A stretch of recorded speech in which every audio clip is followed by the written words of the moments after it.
je sais plus c'est quoi votre plan, pour être honnête. Enfin, je sais même pas si vous aviez un plan. Attends, des si.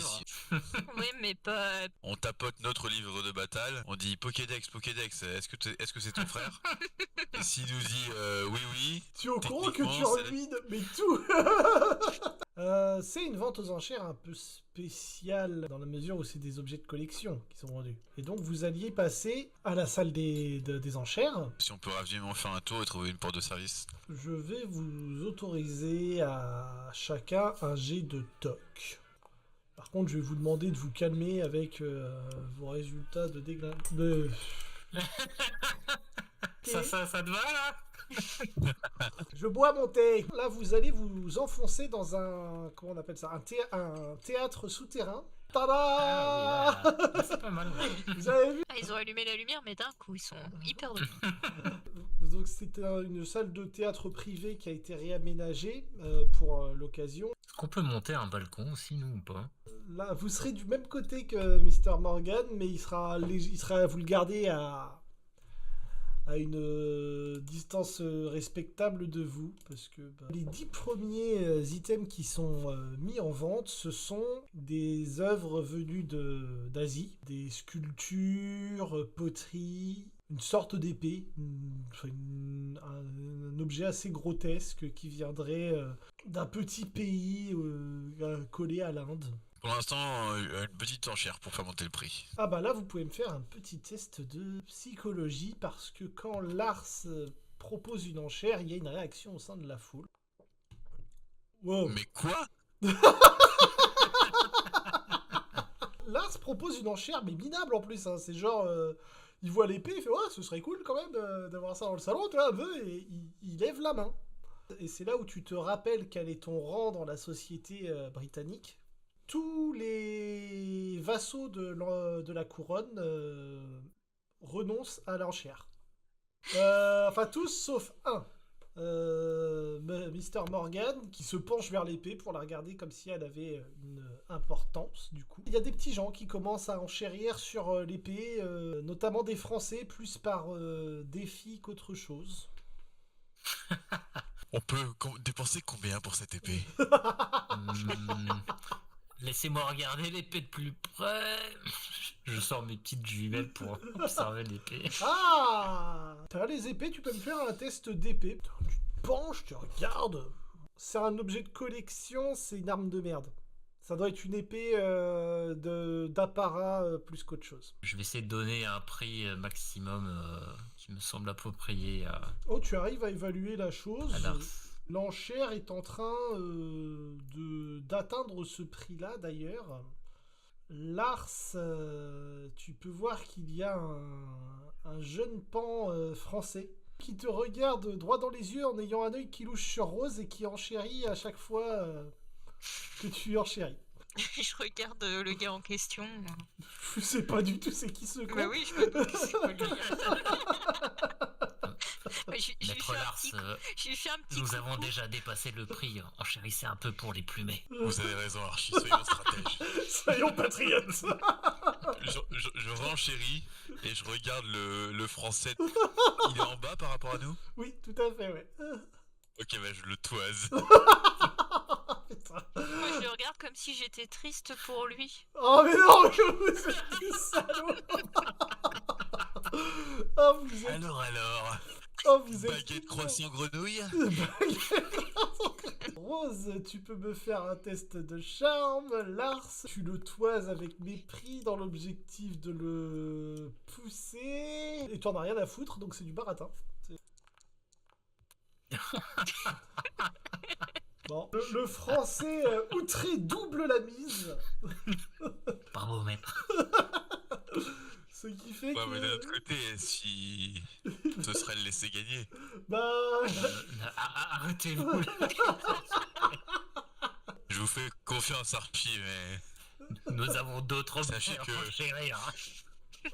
nos ancêtres n'auraient pas cédé du terrain aux Français. Et donc, il se retrouve à acheter, ouais, pour le prix d'une bonne automobile, une épée de merde. Les objets venus d'Asie sont remplacés par des reliquats des natifs américain.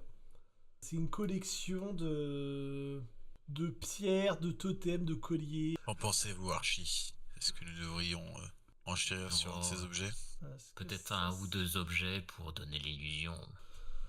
Une fois de plus, tu peux voir le lourd regard de Morgane passer de ton visage à l'objet sur lequel tu enchéris. Une étrange grimace passe sur son visage et il enchérit également. Est-ce Intéressant. que je peux prendre l'air extrêmement concerné, jeter des espèces de regards très discrets à Morgane pour qu'il les voit, que Alors, j'ai tout que à j'ai peur fait. qu'il enregistre? Normalement, tu dois avoir une compétence de type comédie ou quelque chose comme ça. Ouf. Il tapote de manière agacée sur son fauteuil et il lance l'enchère. Le gros bourge de la ville commence à enchérir également en pensant que ça a une quelconque valeur pour la famille Lennox O'Connell. Et les enchères montent de manière un peu inquiétante en fait à tes yeux. T'es là, t'avais sélectionné un caillou pourri, tu vois. Enfin, vous avez même l'impression qu'il y a des Français qui enchérissent comme encouragés par Mr. Morgan. Je pense qu'ils sont tombés dans le père. Rose, est-ce que vous pensez que vous pourriez passer dans les rangs des nobles londoniens et leur faire signe que la famille Lennox O'Connell veut véritablement ce totem? Mais non, mais les familles anglaises, elles vont vous obéir, justement. Ah bah, Et du coup, les familles françaises, elles vont en tirer encore plus. donc les- Oui, et Morgane a priori aussi. C'est la deuxième Je fois pense que que- vous notez ça, qu'il y a un truc avec Morgan. C'est les familles françaises qui le subventionnent, à mon avis. Ça expliquerait beaucoup de choses quant au fait qu'il ait beaucoup d'argent. Bah du coup, je vais passer gentiment pour dire voilà que Lars est très intéressé par cet achat et s'ils avaient l'amabilité de lui laisser... Les prix montent, montent et montent encore, atteignant une somme vraiment délirante. Tu peux clairement voir Murdoch qui te regarde en mode mais qu'est-ce qui se passe en fait? Quand t'entends un 200 000 livres qui est prononcé, qui est une somme Oula. titanesque. Ça commence à devenir risqué pour les finances si jamais nous l'emportons. Ça risquerait d'énerver Papy sévère. Vous laissez filer l'enchère. Tu peux voir un sourire satisfait apparaître sur le visage de Morgan quand le soldat français, enfin l'officier français remporte l'enchère. Enchérissons plutôt sur des objets qui sortent du coma.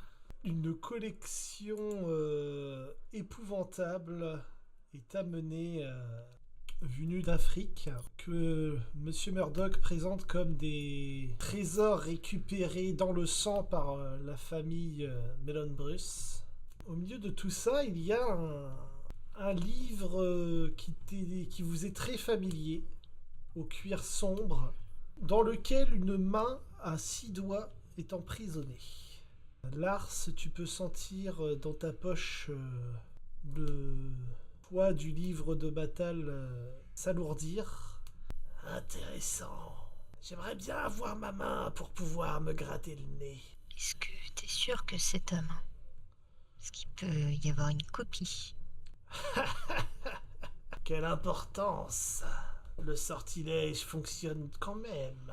Je ne devrais pas me souvenir de ça. Mon cerveau est à proximité, je pense. Je vais regarder attentivement avec mes jumelles les autres objets dans un premier temps et voir si j'ai des souvenirs qui me reviennent de mes lectures plus Ah. obscures. Alors tu vas pouvoir me faire un petit test d'occultisme. Ah, c'est réussi. Quand te penchant sur les objets et en les regardant avec ta lorgnette, tu commences à frissonner d'inquiétude. Les items qui sont rassemblés de base sont extrêmement dangereux. D'accord. Une carte qui peut détruire des gens. Et l'armure et la pierre noire ensemble Ensemble, ultra dangereux selon toi. Et tu penses que ces objets sont authentiques en soi, pas que ce sont des faux, quoi. il faut à tout prix que cette armure n'arrive pas entre de mauvaises mains. Surtout si ces pierres en question, et je montre les pierres, sont utilisées avec l'armure. Et le livre? Archie, Ces autres objets sont tout aussi dangereux. vous me dites ce que vous en pensez, Archie, mais pour la main, on enchérit à peine et on demande à un noble d'enchérir à notre place. Je sais pas si ça marchera. Morgane, qu'on veuille ou pas le livre, il le voudra. Il voit qu'on n'est pas intéressé et qu'on est intéressé par autre chose, peut-être qu'il va se dire qu'il y a quelque chose. Après, Laissez-moi aller voir les nobles, Et je vais m'en charger. le premier objet en vente, c'est l'armure, juste. Très bien. Fais preuve de tout ton talent et boite discrètement dans les rangs des nobles britanniques, s'il te plaît. Tu te faufiles dans les rangs et tu t'adresses à de bonnes familles anglaises. Tu leur fais signe d'enchérir sur l'armure. Morgan n'a pas l'air d'avoir remarqué votre manège, puisqu'il laisse filer la vente de l'armure sans plus d'attention que ça. Ce qui permet aux Britanniques de l'obtenir pour un prix qui sera remboursé, qui va dépendre de... Tiens, Archie, fais-moi un jet de chance. Eh merde. Let's go, on est pas ruinés. C'est les promos chez Casto. Les Français n'ont pas enchéri outre mesure, ce qui fait que l'armure se vend à un prix honnête. Horrible pour une armure faite en Lyon, hein, mais un prix honnête. Puis on arrive à la vente du livre. Morgan lève la main. 500 000 livres. L'enchère de départ était à 15 000 livres. ah oui. On peut monter jusqu'à combien? Alors, techniquement parlant, vous pouvez aisément atteindre les 2 millions de livres d'un point de vue purement dans les caisses. Et déjà, 500 000 livres, papy, il va poser des questions. Et si vous n'avez pas une bonne justification, ça risque de devenir très compliqué la suite, quoi. Morgan dit ça, après ça, fixe Lars du regard de manière inquisitrice, dirons-nous. Je vais murmurer à Lars l'état de nos finances et puisqu'on peut monter à peu près, quoi. Je me resserre un verre et je le bois en tremblotant. J'attends de voir si quelqu'un réenchérit sur lui. Je vais juste aller voir les Français qui sont un peu proches de Morgan pour discuter avec eux de manière discrète, mais comme si en fait je fomentais quelque chose alors que pas du tout. Putain, la chose. Ah, la chose. Ah là, s'il faut flouder, on va flouder. Hein. Et moi je vais retourner auprès des nobles anglais aussi. Je vais te demander un jet de baratin. Baratin ou de spectacle? Ouais, on va commencer un French cancan.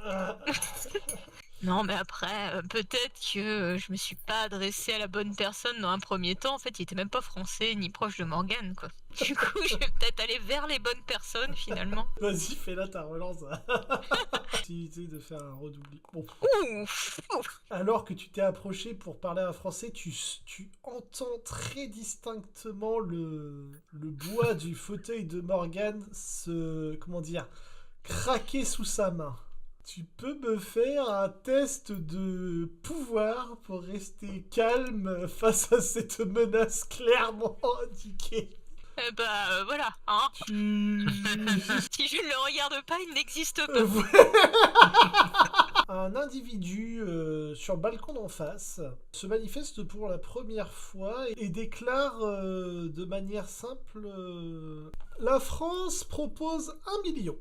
Elles sont là quoi, ouais. Alors, il est assez élégant, habillé d'un costume vert et il a une splendide moustache. Je me lève en regardant mes chaussures en tremblant, en évitant le regard de Morgane et je dis 1 million et 20 000 pour la famille Lennox O'Connell. Oh là, chier la gueule.